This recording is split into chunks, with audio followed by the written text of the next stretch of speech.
The Pool Guy Podcast Show. The Pool Guy Podcast Show. The Pool Guy Podcast Show.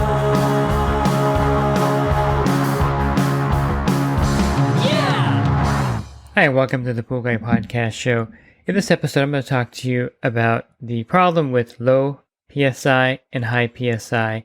And this is referring to your pool's pressure gauge. It's the gauge on top of your filter. And there could be a problem if it's too low or if the pressure is too high. Pool Service Pro, open a Leslie's wholesale account today and receive wholesale pricing on products you use every day. Leslie's Pool Supply offers convenient locations that are open 7 days a week. Another great benefit of opening a Leslie's wholesale account is Leslie's referral program. Get referred to a customer looking for weekly pool service. Save time and money and grow your pool service route and become a Leslie's Pro. But what exactly is the pool's PSI and what is it measuring? It's an indicator of pressure in a liquid, and basically it's the pounds per square inch of pressure in your filter.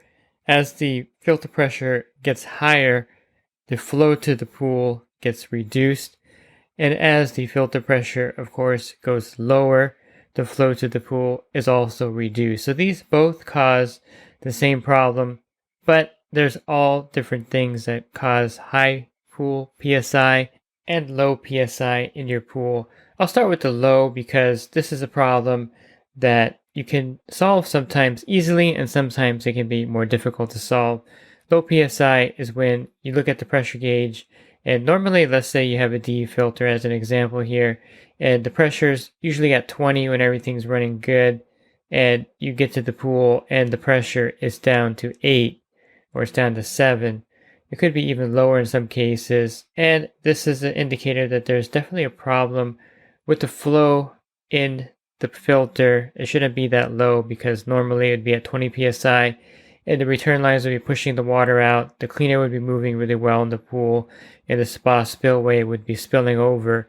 So the first thing, of course, that I check are the very obvious problems that I see all the time, which number one would be low water in the pool.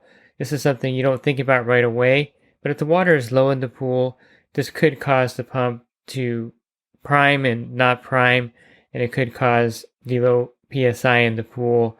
And it's pretty obvious if it's low water, you just look at the pool, and if it's really low, then the skimmer is not operating correctly. And you can see in the pump itself, water is coming into the pump. There's a clear lid on top for a reason, and this is so you can observe what's going on in the pump. And if you see water coming in, and then you see air in there, and then you see water again, and if you see the pressure gauge kind of going from 20 back down to 10, back up to 18, back down to 8, then that's an indicator that, of course, there's something with the pump, and it's not pulling the water correctly, and it could just be the water is low in the pool. It could also be that the weir gate is stuck in the closed position. I've seen this also often. The water level looks fine, and you're kind of scratching your head. It's like, why is there just the pump's not pulling the water, and why is the PSI so low? So what I will do is go to the skimmer. I'll take the lid off, and then I'll check the weir gate by grabbing it with my hand to see if it's in the lowered position or if it's stuck up. And this can happen for a number of reasons. It could be the weir gate is failing, and then it's just the foam part is just not floating back down when the pool is activated or the pump is activated, and it's just stuck in the up position. It could be some debris stuck in the weir gate right at the edge where it touches the side of the pool, or the weir gate could have gotten cracked, or the compression spring could have been dislodged by swimming, and this also causes that problem. I've also had a pool toy stuck in there right at the skimmer. I didn't really see what it was until I reached in there, and you could pull out like a ball or one of those floaty things for kids' arms when they had like the inflatable floaties when they can swim, to help them swim and stay above water, can get jammed in there. So check that first. That's the first thing I do, is to make sure that there's nothing actually physically wrong with the skimmer area, with the weir gate, or with low water. And then the next thing I will check, and this is invariably the reason why the PSI is so low, is that the impeller is clogged up. This happens for a number of reasons. Maybe some small debris bypass the skimmer basket, which does happen in a lot of cases. One way to prevent that is to get a filter saver or filter sock for the skimmer basket. This is a cloth kind of stretchy material that you can actually put in the skimmer basket to prevent small debris from passing through the holes in the skimmer basket. They're highly effective, and I recommend it if you have any areas or pools with debris that's really fine that gets through the skimmer and goes into the pump.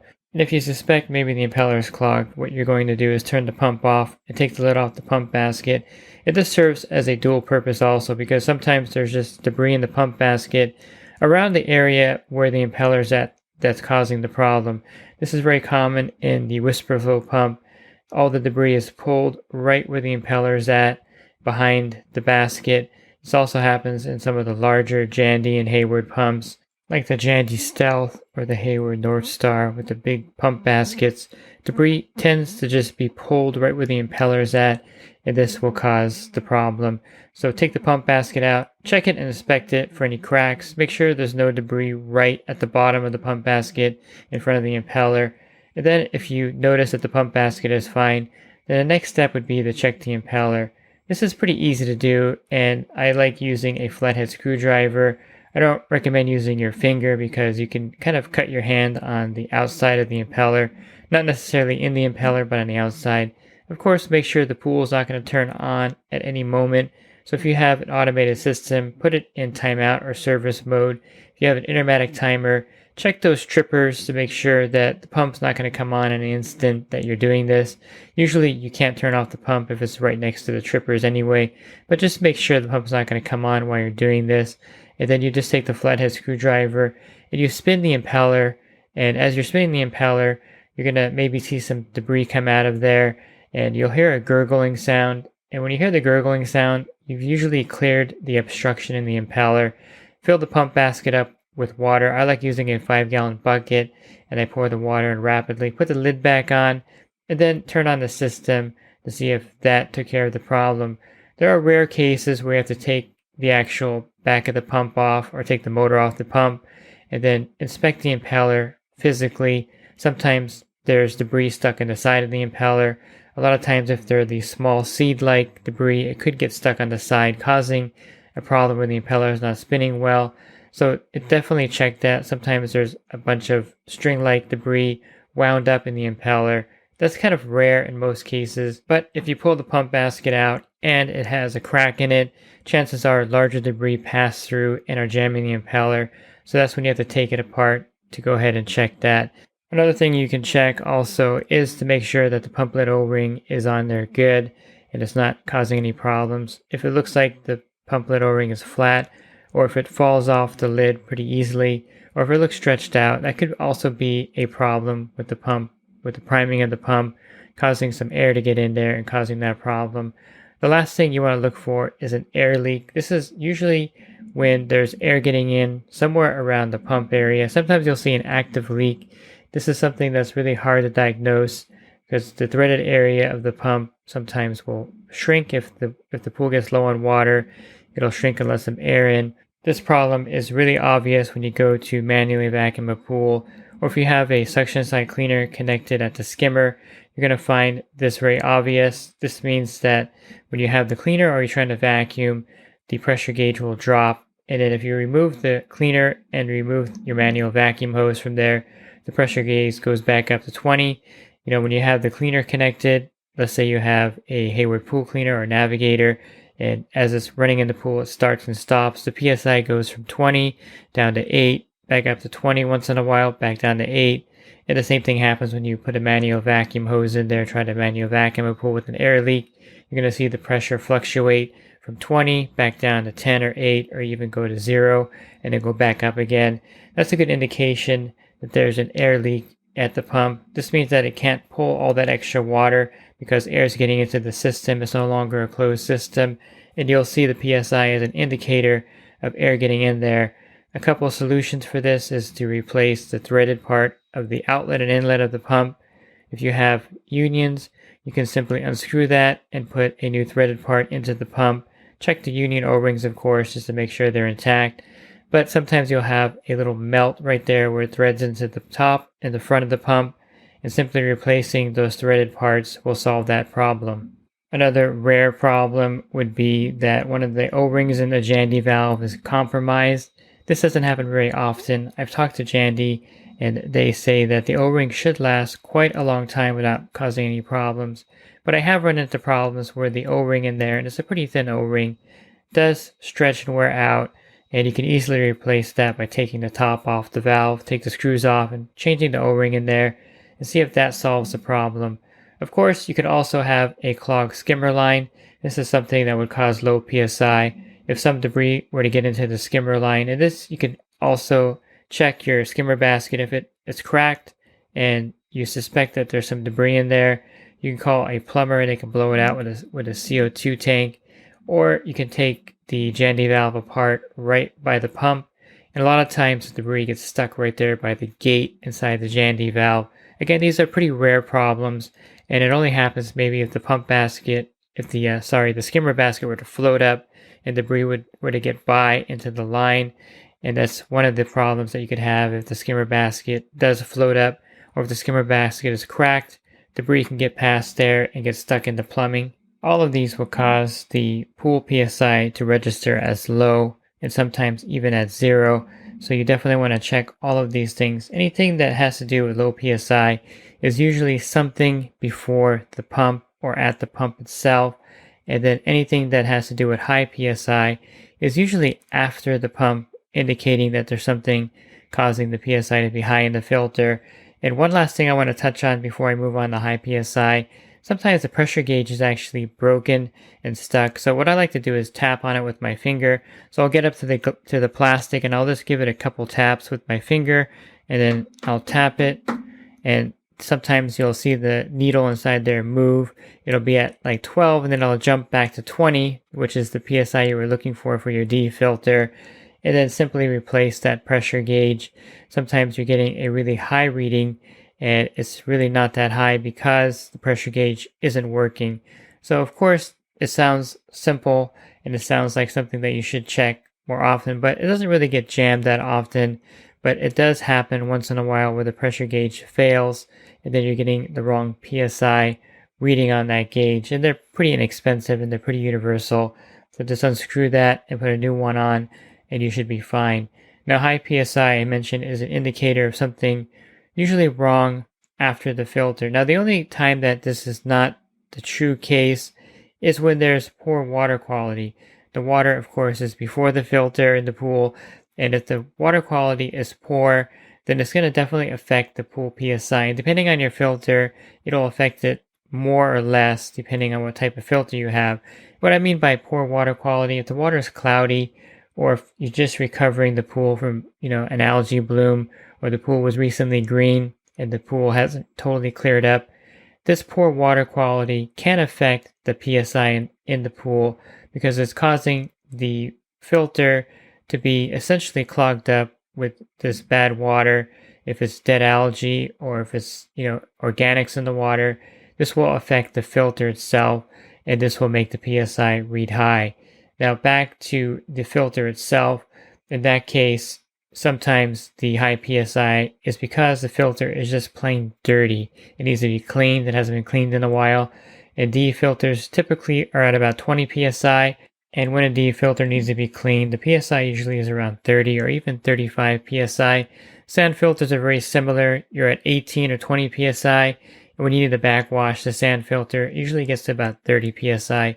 Cartridge filters are a little different. If you have a single cartridge filter, maybe 150 square foot cartridge, usually the PSI is around 15, and then when it's dirty, it gets to about 25. If you have a quad type 4 cartridge filter, sometimes the pressure gauge doesn't even indicate when that filter is dirty. So be cautious with the quad cartridge filters because they have such a large square footage area. The filter gauge doesn't normally indicate that the filter is dirty, although I've seen some of those go from 20 PSI or 18 PSI to 25 PSI. And on rare occasions, I've also seen those quad cartridge filters go to 30 PSI. That's when the cartridges are really dirty. Now, I've seen single cartridge filters at 40 PSI, and that's when the cartridge filter is extremely dirty. So you don't really want the filter to go that high because what you're going to see is really poor flow to the pool. As I mentioned, the flow can be affected by low PSI. So when you go to the return lines, nothing's coming out because there's just not enough water being pulled into the filter. High PSI has the same problem because there's a lot of resistance to the water coming out of the filter, which means that the flow will be really poor. You'll notice that the return jets just aren't pushing water out like they used to. The automatic cleaner is not even moving or moving really slow. You'll have to adjust the suction to increase it. And you're going to just notice that overall, the flow to the pool from the spillway to everything is really slow. The simple solution, if you have a DE filter, is to backwash it for about 1.5 minutes and then see if the PSI drops. And if you backwash it, if it's at 30 PSI and it drops down to 20, then you know that the filter definitely was dirty. And so you just want to recharge that DE filter after backwashing it with some DE. Depending on the size of the filter is how much DE you're going to add back into it. And then if you have a cartridge filter, of course you want to take it apart and clean it. I mentioned that the quad cartridge filters, the PSI doesn't usually go up too high on those. But if you notice that the flow is poor to the pool, then I would just clean those cartridge filters. And that's an indicator that the cartridge is dirty regardless of the PSI. And typically the quad cartridge filters need to be cleaned every 4 to 6 months. Unless you're in a really windy area where there's a lot of dirt in the pool, you have to clean it more often. But I find that typically the quad cartridge filters will last 4 to 6 months in between cleaning. So that's a good indicator that it's time to clean it. If it's been 6 months, then definitely clean those cartridges. For a sand filter, simply backwash it if the PSI goes from 20 to 30, and that usually takes care of it. A 2-minute backwash is usually sufficient to drop down the PSI. Now, if the sand filter's been neglected, and this happens sometimes when you take over a pool and they've never backwashed a sand filter or not regularly, then the sand can be compromised, and the sand could be just a solid brick in there, and that would cause the PSI to be pretty high in there. If you backwash it and nothing happens, ask the customer, hey, when was the last time you backwashed your sand filter? And if they say 8 months ago or a year ago, then you know there's a big problem with that sand in there. And usually, in most cases, you have to take that apart and change the sand in that sand filter if they haven't been regularly backwashing the sand filter. Now, one caution with the sand filter is that you don't want to over backwash it either. The only time you want to backwash the sand filter is when the PSI goes up by 10 PSI. This is really important because you can overdo it in the opposite direction and cause problems with the sand filter by backwashing it every week, let's say, when it doesn't need it. So only backwash the sand filter when it needs to be backwashed, and that's when the PSI goes up by 10 on that sand filter. So if you're at 20 and it goes to 25, I wouldn't mess with it unless you're really seeing water flow issues. But when it goes to 28 or 30, definitely backwash that sand filter. And this will extend the life of the sand in there and of the filter in general, and you won't have to change the sand as often. And it'll eliminate a lot of problems with poor water quality if you just backwash it when it needs it. For a DE filter, if you backwash it and just clean water comes out and no DE comes out, this could be an indicator that the DE is really caked on those grids, because when you backwash a DE filter, what happens is that the flow is actually reversed in a grid type DE filter where the inside of the grids expand with water. That pushes everything off of the grids, and it should expel it to the backwash line if it's working properly. Now, if the DE filter is just really compacted because the DE is on there and you haven't taken it apart and cleaned it for 6 or 7 months, then you're going to have to take it apart and clean it, because backwashing is not going to be effective. It's just caked on there too well. So just take the DE filter apart and hose it off. If you have a quad DE filter, I'm not a big fan of backwashing those. I don't think it's really effective because the backwash acts not in the same way. It just kind of takes the water that's in there and stirs it up, and sometimes it takes some of that DE off the cartridges in the quad DE filter. Sometimes it doesn't. I find that it's just really easy to clean the quad DE filter, so I'll take the lid off and I'll hose off the quad DE filters and I'll put them back together, and that usually solves the problem. One thing you're going to notice about the quad DE filters is that if the water quality is poor, if you're recovering from a green pool, the pressure in the quad DE filter will rise a lot faster than in the grid type DE filters. I'm not sure exactly scientifically why that is, but I find that a green pool cleanup with a quad DE filter is much more difficult, and the pressure goes up a lot faster when the water quality is poor in a quad type DE filter. But they're really easy to take out and hose off, so it's not a major problem. It's just something that I've noticed with the quad type DE filters. And if you clean the D-filter or clean the cartridges and the flow is still poor, then it's an indicator that you have to change those grids. And with a D-filter, if you clean the D-filter and it's at 20 PSI and the next week it's at 30 PSI or 2 weeks later it's at 30 PSI, that's a good indicator that the grids need to be replaced. You can pretty much tell when you hose them off if they're really stained and if there's some cracked frames in there, or if the cloth looks like it's about ready to tear. Then those DE grids are no good, and replace those. Usually they last about 3 or 4 years. Cartridges last, the quad cartridge type filters last about 3 years. I wouldn't go any more than 3 years with those. And of course the single cartridge filters wear out a lot sooner. They can wear out in 6 months to a year, and even less depending on the brand of that filter. So if you notice that after cleaning it, the PSI goes up, then definitely replace the filter elements, change the grids and cartridges. And if you notice that you're backwashing your sand filter and not much is happening, it could be an indicator that the sand needs to be changed in your sand filter. The last thing that could cause high filter PSI is an obstruction in the return line. This could happen if you have a saltwater system. The salt cell could have a lot of calcium buildup, restricting the flow. So take your salt cell off and clean it really thoroughly. Sometimes debris will get stuck in the salt system. This happens when you clean a cartridge filter or D-filter, and some debris bypasses the filter and goes into the return line. So take that salt cell off again and make sure there's no debris clogging it. And you can have a rare case where something breaks off and causes the return line not to work properly. I've had a check valve where it broke and it wasn't opening properly. I also have had a heater part break off inside the heater and get lodged in the return line. A good indicator of this problem is that when you turn on the pool pump, the PSI spikes rapidly. So it goes, instead of going from like 0 to 20 slowly, it goes from like 0 to 30 really rapidly, like in a blink of the eye. And that's when there's a dangerous situation. So turn everything off and see what's obstructing the line. And this could actually cause the filter tank to explode in some cases. So be really careful when you have a filter gauge, when you turn on the pump, if it spikes really rapidly from 0 to 30 and there's no slow kind of gradual increase in pressure, that means that the water can't leave the filter for some reason and there's an obstruction in the line, and that's a dangerous situation. It could be a collapsed return line. I've seen that happen also. And it could be that somehow the return line got deadheaded, and this happened with the pool I was at one time where the water features were controlled by the return line. Someone broke the tab off the Jandy valve and actually deadheaded the return line, which means that the off was pointed towards the filter and no water could get out of that pool filter. So it's a dangerous situation when you have the pressure gauge go from 0 to 30 or 40 rapidly and the filter's gauge spikes like that. That means that there's something obstructing the return line. If you're looking for other podcasts I recorded, you can go to my website, swimmingprolearning.com. On the banner, click on the podcast icon.